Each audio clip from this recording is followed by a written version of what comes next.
Okay, good evening. Pupuntahan natin ngayon yung opinion ng ating survivor, Captain Enrique, patungkol sa saligang batas. Kapwa niya PMA at kapwa niya kaklase.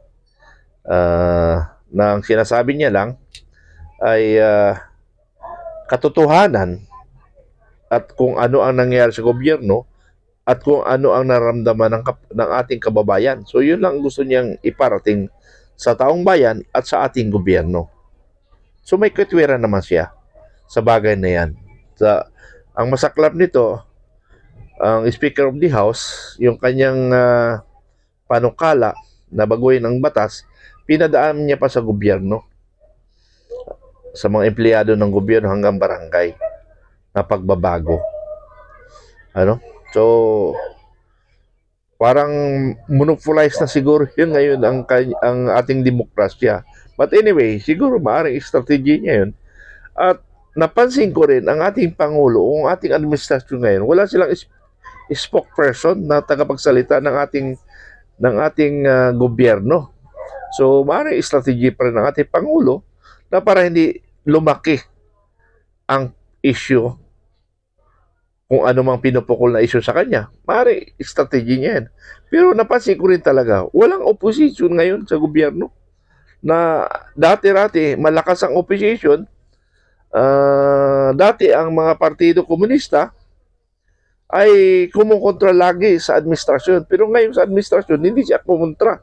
So, yan parang isang indikasyon na mas magaling yata ang administrasyon ngayon kasi ang partido komunista, hindi na kumukontra, kakampi niya na kasi sabi nga unification eh. So lahat dapat mag-unified tayo.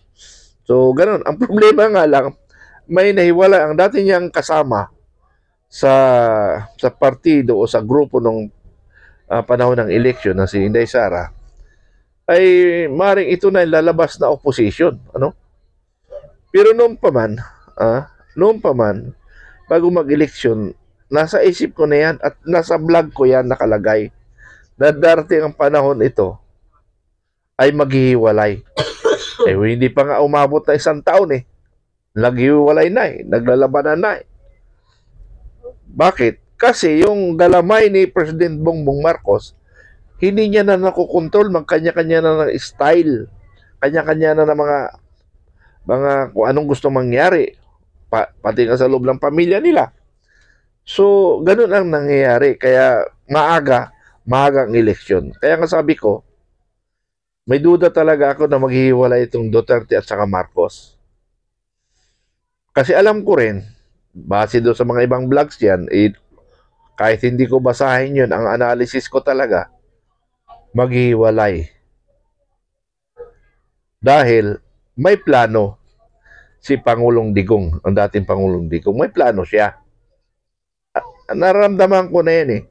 Kasi, it's either niya planong tumagal ang kanyang position or pinoprotektahan niya lang yung mga nagagawa niya nung administrasyon.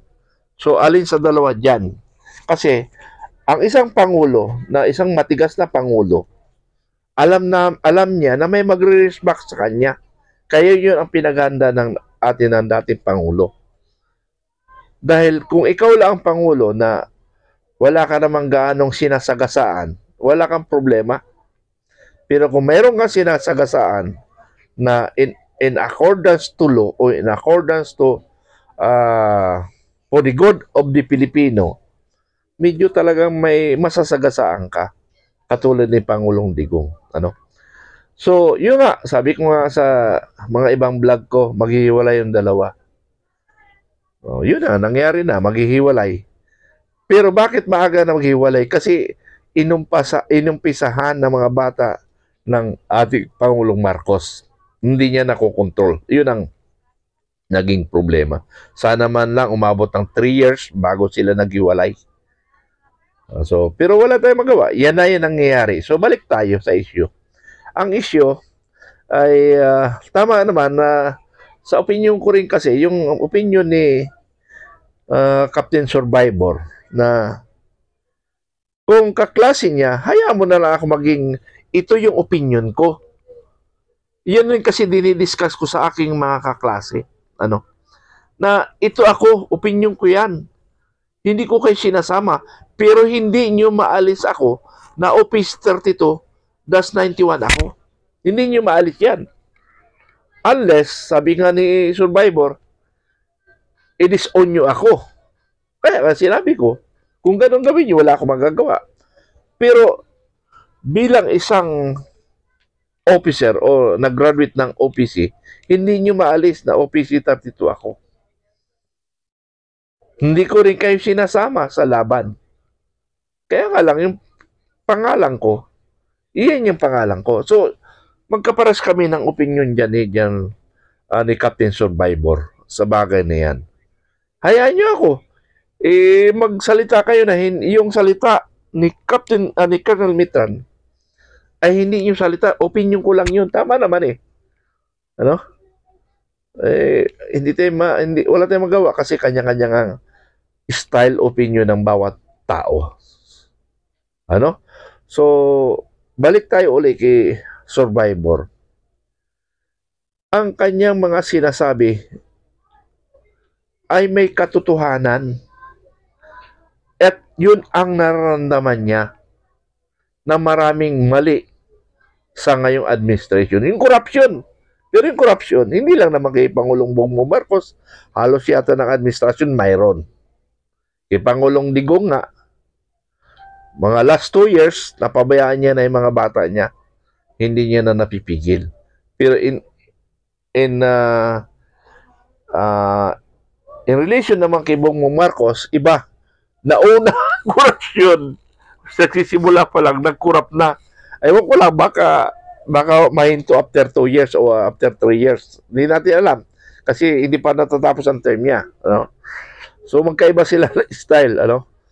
So, yun yung mga bagay na yan. Kaya nga talaga tutulang. Base sa karanasan natin ngayon, medyo parang wala tayong nararamdaman na Pangulo. Although baka style niya, baka bigla na lang tayong bulagay na ito ako ngayon, ito ang magagawa sa Pilipinas. Hindi natin alam. Ha? Mayroon nakatago dyan. Ewan ko lang kung magiging totoo yun. Ano? Kung magiging totoo yun, yung mga nakatago dyan, ay maswerte ang buong Pilipinas. Ang buong Pilipino. Ano? So, hintayin natin yun. Pero ako, hanggang 2 years na lang ang panalangin ko na yung mga nakatago dyan ay dapat mailabas. Kaya kung after 2 years wala, talagang walang magagawa. Pangulo na siya eh. Ano? So, talagang wala na talaga.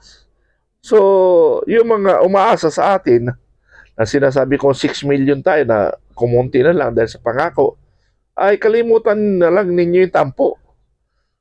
Paano ko nang nagkatotoo yun? Siyempre, may delikadesa tayo. Ay, ewan ko lang sa inyo. So much for that. Tinutukoy ko lang yan.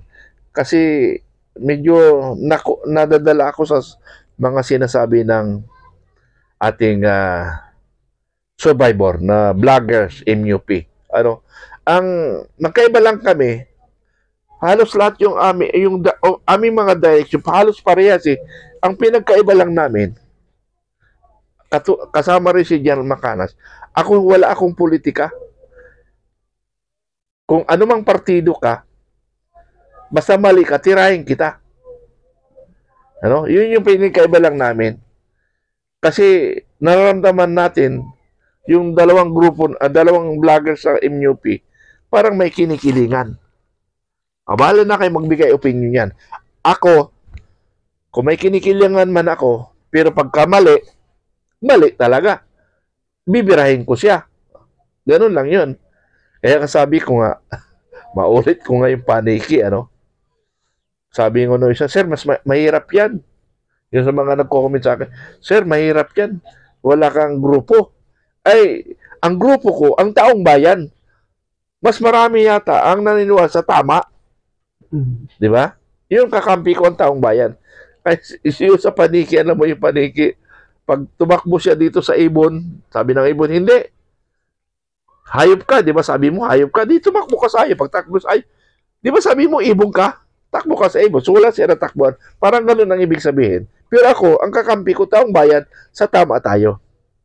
Huwag tayong kumilig sa isang partido dahil hindi mo nakikita ang mali. Ngayon, kung neutral tayo, nakikita natin ang mali. Yun ang point ko doon. Ano? Para, kasi sabi nga natin, ang politika ay madumi. Bakit naging madumi? Kasi ang objective niya manalo. Yun ang objective niya, manalo. Ano mang masagasaan dyan, ang mahalaga, manalo siya. So yun ang ikinarumi sa politika. Kung ikaw ay ang interest mo man, makaposisyon lang. Pero kung ang nasa isip mo ay manungkulan sa taong bayan, ay wala kang problema. Ang problema nga lang, siguro mga 5% lang yun o 10%. 90%, talagang gustong by all means makakaupo siya. So, okay, so much for that. Pakinggan natin yung vlog ni Captain Survivor. Salamat. Ang iniisip niyan, hindi lang isang distrito, hindi lang 2 distrito, national. So, kung ang impact ng papalitan ng batas, will it favor the whole country in terms of economics o agriculture o in terms of investments, etc., etc., yun ang pananaw ng senator. Kahit kulang sa ulo, alam niya yung trabaho niya. Each senator knows that, na ang representante mo ay national, yung kapasidad mo. Such that pwede ka magsakripisyo na, kunyari, miminahin ang isang lugar. Miminahin, kunyari, yung Bataan. Kawawa naman yung Bataan, kaya nga yung congressman from Bataan, example lang to, nagrereklamo. Kaya congressman from Cordillera, yung kanyang sinasakupan, ayaw nilang galawin para maging watershed. Kinakailangan magkaroon ng watershed. Kasi yung on a national, o mas nakakarami, power grid, no? Gawa ng mega ek na mga power Kaya may ganon. May tao, 24 lang yan na tumitingin sa kapakanan ng buong Pilipinas. Kaya nga sa Senado, yun nga yung mga stepping stone para sa presidente ng Pilipinas kasi national yung pananaw. Yung congressman, ang pananaw, dito lang sa pero sa kanyang distrito, pero ang training ground yan para for higher responsibility. Kaya mali yung argumento, kagad pagsamahin mo yung boto ng dalawa to make up the 3/4 vote. Because easily yung 24 na senador who are representing the national interest of the Filipino people, all 115 million, 118 na ngayon, 118 million Filipinos can be easily swallowed up by 316 congressmen in a vote who are only representing their district. So, yun yung mga issues sa akin. Now, balik tayo. Kaya, Mista, kung ako gagawa ako ng disclaimer, hindi tama. Kasi pagka tinanong, o pagka pinuna, magdi-disclaimer yung klase na intention ay protektahan yung ating mga classmates sa gobyerno pa ngayon. Ang pinaka is Secretary Anyo, National Security Council. He can always make a statement. Siya yung mag-disclaimer, hindi ako. Kasi hindi ko alam yun naman ang utak niya. Ayaw kong pangunahan yung utak niya. Kasi pag ako nagsalita, disclaimer ako, yung si Secretary Anyo, hindi yun yung necessarily yung statement ko. Let him be the one to make statement. Opinion niya yun. And he already said, opinion ko yun.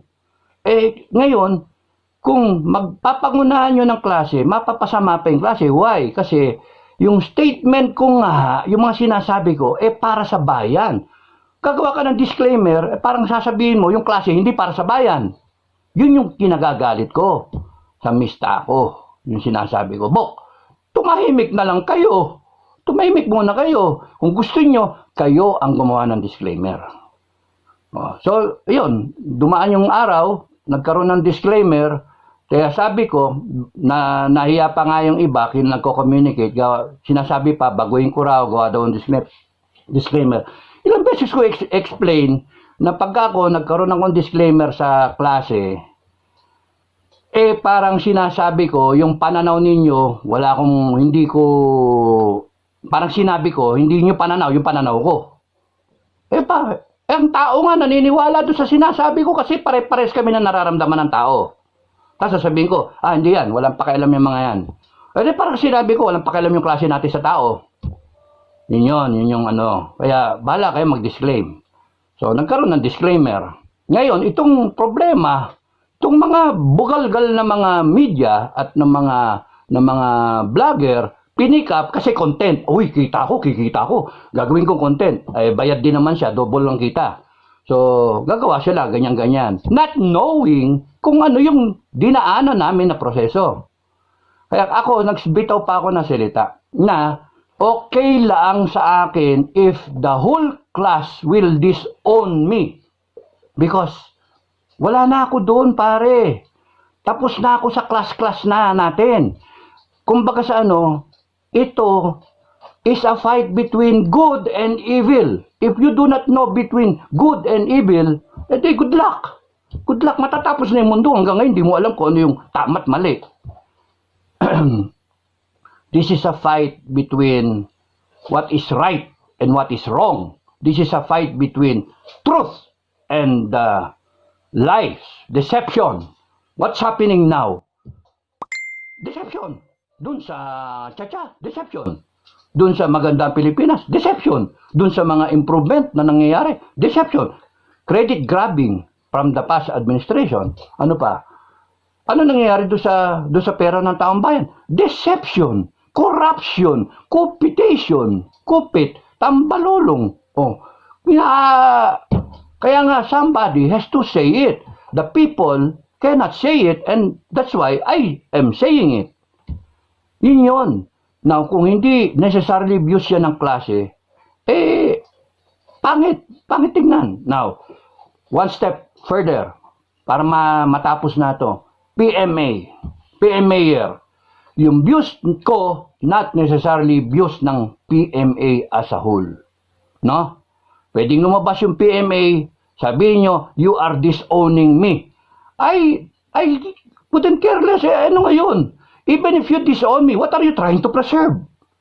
That's why I came out in one of the blogs with the two basic questions para maintindihan ng buong gray line. Meron na mga PMAyer na naninira sa akin. Meron na. Imagine how corrupt this government is.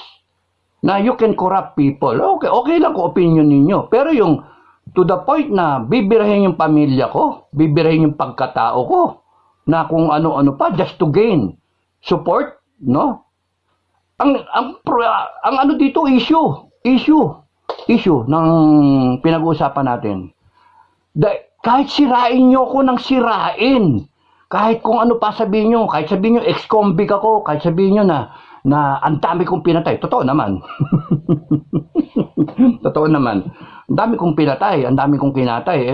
Kumbaga sa kahit siraan nyo ako ng siraan, that will not change the truth. The truth, yung realidad na this government is being questioned. This government is being demanded by the people of the Philippines, hindi lang ako, people of the Philippines, to give good governance. That's what the people are expecting. Niluklok kayo dyan, 31 million, wala kaming problema kay Inday Sara. Performing, number 1 sa survey. Kaya ang sinisita ng tao, yung hindi nagpe-perform. Bakit hanggang ngayon walang salita si BBM doon sa Chacha na yan? Bakit hanggang ngayon walang salita si BBM tungkol doon sa drug use? Hanggang ngayon walang salita tungkol doon sa pera-pera. Yung, sana man nasabihin mo, mag-explain kayo. I am encouraging Senate and I am encouraging Congress to explain. Ano nangyari doon sa sobrang pera? Sinoli ba yan? Ikaw yung chief executive ng bansa. Walang salita tungkol doon sa mga issue ba? Ang daming So, yun yung Now, PMA can disown me.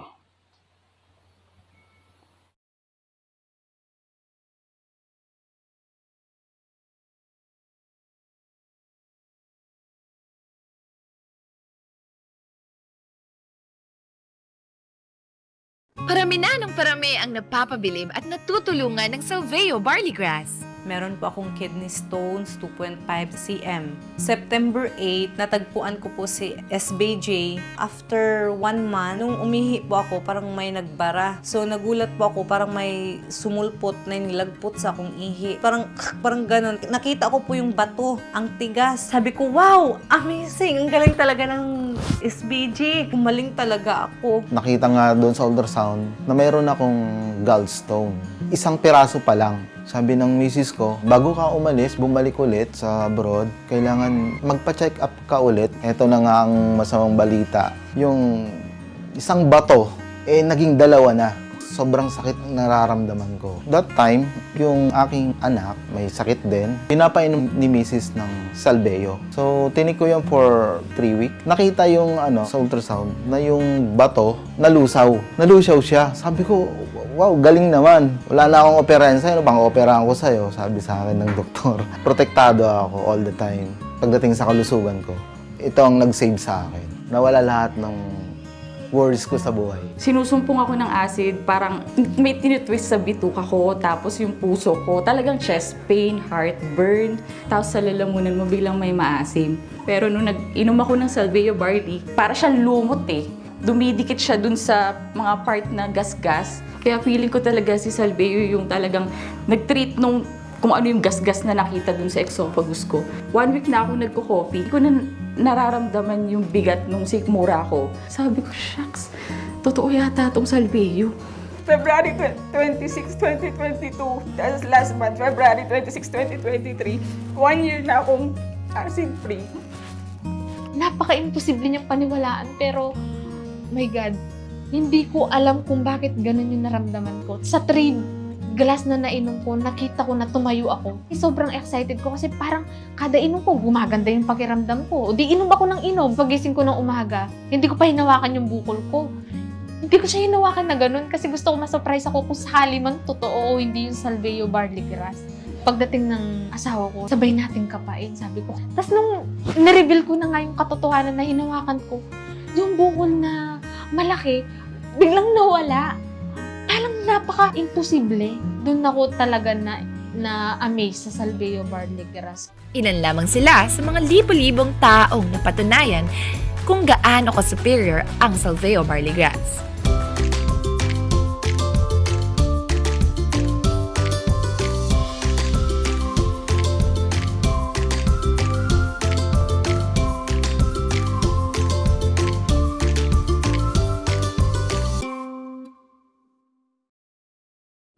Everyone can rise to greatness. Take it from one of the greatest of all time. Extraordinary stories are written with tenacity, patience, and passion. Rise to greatness with XM. President Ferdinand Marcos Jr. leads the ceremonial opening of the first phase of the 18 billion peso Pasig River Urban Development Project. Let's get more details on that from our correspondent, Katrina Domingo. Kat? Hi, Ron. President Ferdinand Marcos Jr. says that the construction of a multi-use promenade on the banks of the Pasig River would be a people-centered and community-driven project instead of a mere cosmetic project. The government hopes to create a 25-kilometer promenade on both banks of the Pasig River so that it can be used both as a recreational and a commercial space. The initial plan to put up bike lanes as well as walkways on the upper half, or rather on the upper level of that promenade, while underneath that would be an air-conditioned space for commercial businesses. The president says that the transformation he would like to see in the Pasig River is not just cosmetic in nature, but will also address the deeply seated problems of the river, which is pollution. He says this is not just a mere politicking on his part. It's not just any promise, but he says that he is very committed to see this through until the end of his administration. Let's listen to what the president said. The transformation we would like to see in Pasig River are not cosmetic in nature. We will not paper over the river's fundamental problems, nor whitewash its grime while leaving the old and rotten still there. We do not want a river that is instantly made picturesque by coats of paint. We want a river whose transformation sinks to its very bottom. Make no mistake about it. It will be a people-centered and community-driven development, with ideas crowdsourced from experts and carried out with political will. Ron, this 18 billion project that is expected to be completed in 3 years will be funded by the private sector.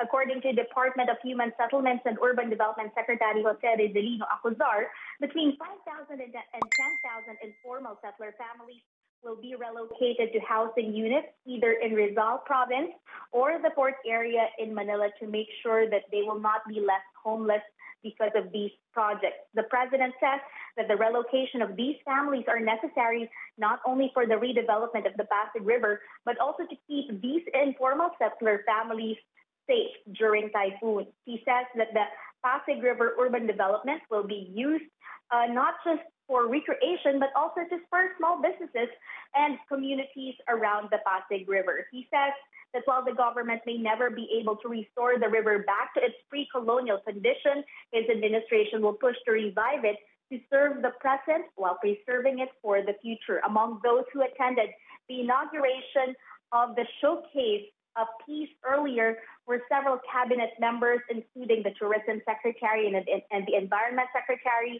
The Executive Secretary was also there. We also saw several senators, including Senator Cynthia Villar, Senator Nancy Binay, Senator Lauren Legarda. They actually had the committees of Environment and Tourism in the Senate. And we also saw business leaders there, particularly Manny Villar and the Ayala de Zobel family. Ron? Katrina Domingo with that story. Thank you very much, Kat. The Philippines' new finance chief calls for a study of carbon pricing instruments. Secretary Ralph Recto recently convened a technical working group in a bid to identify an optimal mix for carbon pricing. Recto specifically identified the development of a carbon tax and emissions trading system, or ETS, as crucial steps towards achieving a low-carbon economy. He says these efforts will incentivize both industries and individuals to actively reduce their carbon footprints while also boosting fiscal space. The move is also in line with the country's commitment under the Paris Agreement to reduce greenhouse gas emissions by 75% by 2030.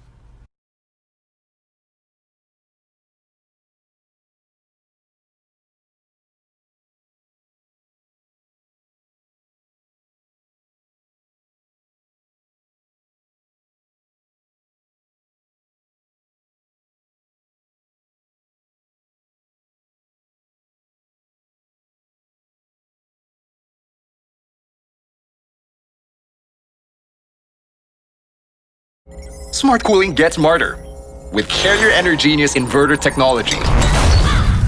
Hot day? Energenius inverter technology quickly cools, but doesn't overcool. So you get the exact temperature you want. Just like that. Plus, it regulates energy use, which means savings! No wonder Carrier Energenius inverter is a top performer. Bravo! It provides optimal cooling at minimal cost. So stop overthinking. Let Carrier Energenius inverter technology do that for you. Cool. Clever. Carrier. The Air Authority.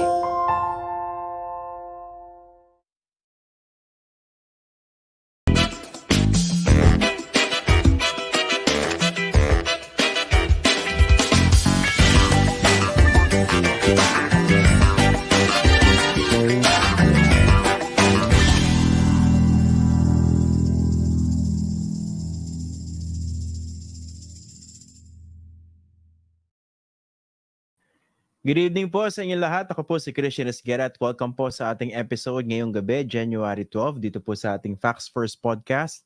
So Friday, end of the work week, syempre hindi pa tayo tapos, no? Maraming issues na dapat pag-usapan. And syempre, yung iba sa inyo na siguro gustong-gusto na mag-weekend, okay lang po yun, lalo kung napagod kayo, no? Kasi balik na yung traffic kung hindi nyo napapansin, no? Balik na po yung traffic ngayon.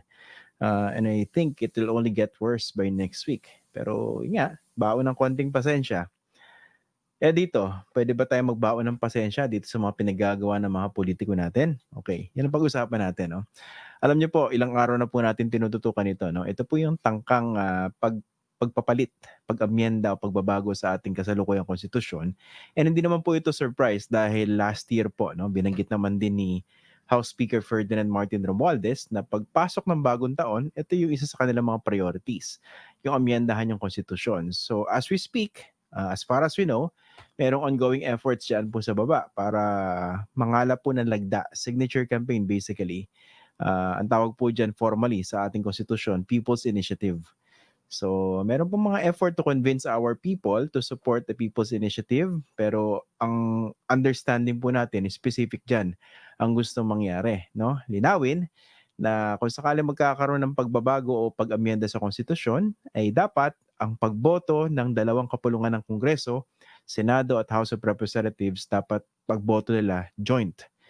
Siyempre, kung ikaw yung senador, 24 lang kayo. Grabe naman. Pag sinama yung boto nyo doon sa boto ng nasa 300 na House members, irrelevant kayo. Siyempre, sakit nun, di ba? Para pa kayo binoto na nationwide. Di ba? Ang constituency ng mga senador, nationwide. Yung mga congressman, yung mga distrito lang ang constituency niyan. Party list, supposedly sector. Pero syempre, alam po natin, ang party list, baboy na. No? Simula nung kauna-unang party list elections dito sa Pilipinas by virtue of the 1995 party list law. So yan ang pag-uusapan natin ngayon. No? Ang guest po natin, nag-invite po tayo ng isang taga-oposisyon. No? Kasi gusto nating malaman. Yung discussion kasi ngayon dito sa charter change, hindi pwedeng ipag-usapan lang siya in the context of charter change per se. Yung tipong naisip lang nila gusto nilang pagandahin yung ating bansa, ating ekonomiya, kaya naglabas sila ng ad for instance, sinisisi yung 87 Constitution, doon daw sa mga hindi na nakamit na pangako at pangarap ng EDSA, sinisisi yung Constitution. And sa akin, ba't din yung sisihin yung mga politikong walang kwenta? Yung mga political dynasties, yung mga mapang-abusong negosyante, tsaka mga politiko na kasabot nila. Anyway, merong ad na ganyan, di ba? So, sinisisi nila yan.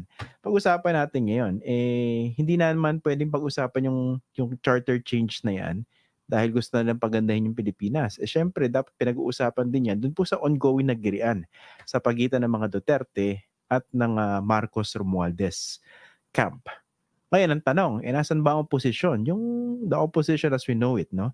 Dito sa ongoing na giraan na ito. So, nag-invite po tayo ng galing dun sa talagang tunay na opposition. I'd like to welcome to our program si former congressman at hindi siya former human rights lawyer, katulad ni Harry Roque. Talagang kasalukuyan pa rin siyang human rights lawyer. I'd like to welcome to our program si Attorney Barry Gutierrez. Magandang gabi sa iyo, Attorney. And thank you for joining us sa Facts First. Magandang gabi, Christian. Happy New Year sa'yo. Happy New Year. Parang na-pressure ako, tunay na oposisyon. Parang, akala ko na-pressure ka rin sa human rights lawyer pa rin eh. Hindi. Yun, talagang papangatawadan ko yun. Di ba? Hindi ka naman magbabago. Baka naman susunod. So, suporta ka sa... Hindi naman, ha? Hindi. Hindi. Okay. Walang bawian. Okay. Wala talaga. Tagaan sa bato yan. Yan ang maganda. Pag-usapan natin, bago natin pa-discuss yung charter change. No? Nasaan na ba yung opposition ngayon? Kasi ngayon, nag-aaway yung mga Marcos tsaka yung mga Duterte. Parang ako personally, observation